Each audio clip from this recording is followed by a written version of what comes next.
So let's talk about a whole slew of new model teasers that Games Workshop have just shared, including one that looks fairly specific for a new updated Space Marine jet bike.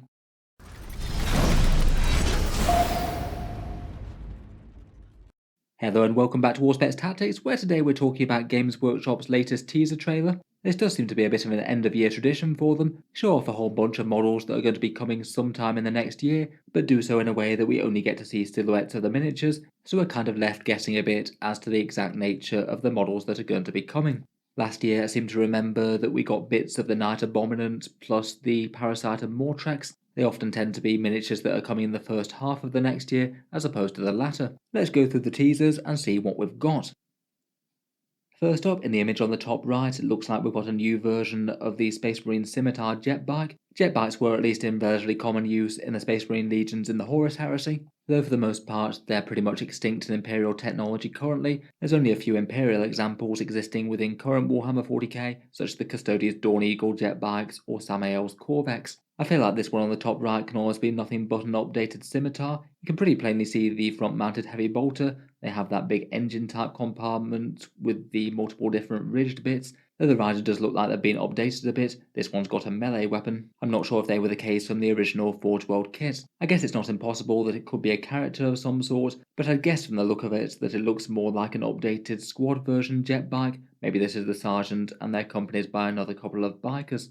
I'm unsure if the Scimitar jet bikes ever got Warhammer 40k rules. I don't think that they did during 8th or 9th edition, maybe just being deliberately kept to Horus Heresy to help show Imperial technology stagnation and decline. Games Workshop really don't seem to be quite as bothered by that whole aesthetic though. With the advent of Primaris Marines, I really don't think it's impossible these could get 40k rules. For example, when they released the Space Marine Kratos tank for the Horus Heresy, they gave a datasheet port to Warhammer 40k as well, just in case you want to use your big new chunky armor there. I feel like the biggest question as to whether or not this might get rules ported to Warhammer 40k would be in the Imperial Armor Compendium whenever the next version of that's out.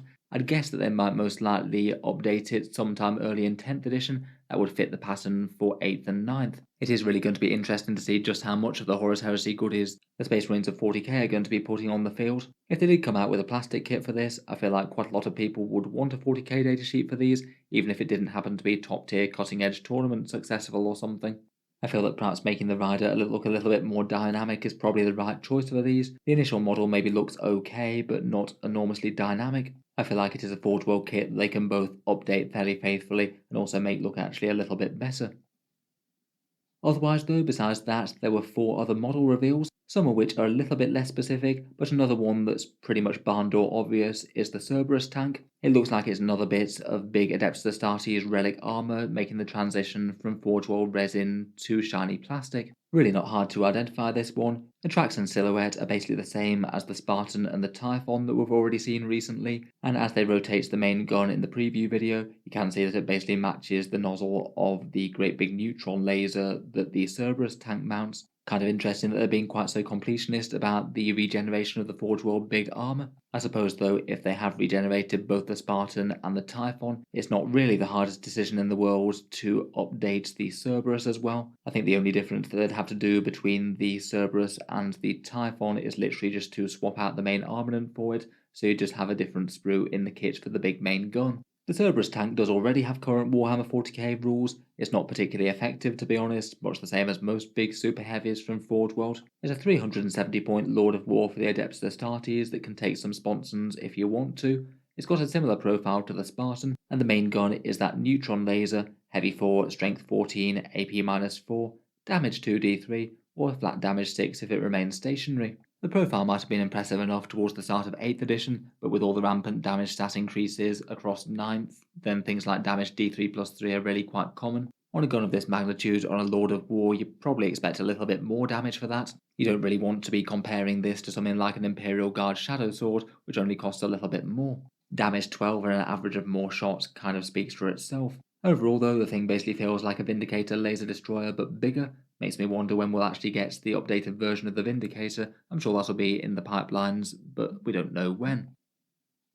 Moving on, the model that I'm perhaps least sure about is this model that looks like some sort of Chaos/Machine Abomination. Not sure whether it's a Chaos Assassin equivalent or something Dark Mechanicum or something like that. There didn't seem to be a massive amount of consensus in the various places that I saw this discussed, though I've seen a few people match it up to a couple of different rumour engines. I saw these ones matched up in r/Warhammer 30k, who apparently saw people match up the rumour engines from Discord. With that weird claw thing going on though, it's hard to imagine that this is going to be anything Imperial or anything you want to meet in the Dark Alley. Perhaps a special character from somewhere within the 30k novel series, or potentially a special operative that Games Workshop's just come up with. Let me know your thoughts down in the comments below.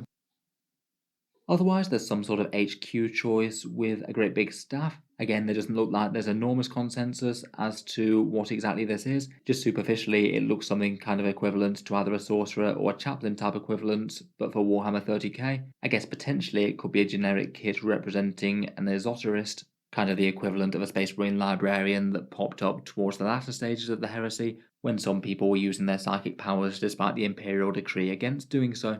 The staff to me does look very chaos indeed, looks kind of like an Eye of Horus with an 8-pointed star around it. Could be that this is a specific miniature to one individual legion, maybe perhaps Word Bearers or Sons of Horus, or it could just be a generic miniature representing an Esoterist, perhaps having a different staff option for the Loyalists maybe. Either way, it looks like it could be a model that's got some conversion potential for Warhammer 40k. Could easily see that being the base. Could easily see this being the base for, say, a Chaos Sorcerer or a Dark Apostle or something.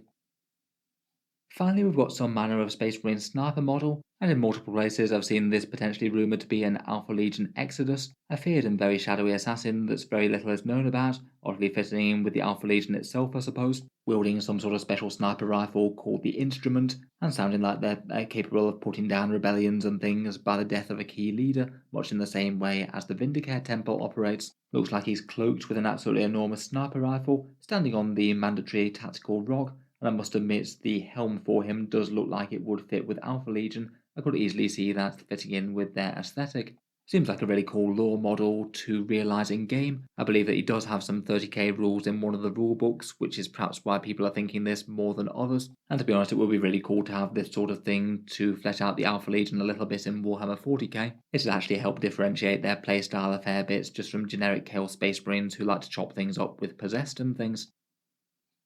Overall though, I think it's a pretty cool clutch of miniatures. I'm sure Games Workshop will be having these come out on their Horus Heresy Thursdays over the next few months. I think that the Jetbikes are perhaps the most exciting thing, particularly if they get their rules ported to Warhammer 40k. A nice new big tank with the Cerberus though does look kind of fun. If you've got any other insights as to any of these, please let us know down in the comments. Looking forward to hearing any news or speculation. If you've enjoyed the video, then feel free to subscribe to Auspex Tactics. Hopefully there'll be a Warhammer 40k preview like this coming up fairly soon. I'll certainly cover that on the channel as soon as I get a chance. Finally, if you've been enjoying the videos on the channel, I would just like to mention that Auspex Tactics does have a Patreon page as well, and that's how I can keep all these videos coming quite so regularly, devoting the time to making these videos coming out each day. Channel patrons do get a fair few advantages, seeing certain videos early, regular votes to see what sort of things come next on the channel, and automatic entry into the regular prize giveaways with a chance to win some big model kits each month. If any of that sounds good to you, or you'd just like to help support, the link is down in the video description. In any case, an enormous thank you for listening, and I'll hope to see you guys next time.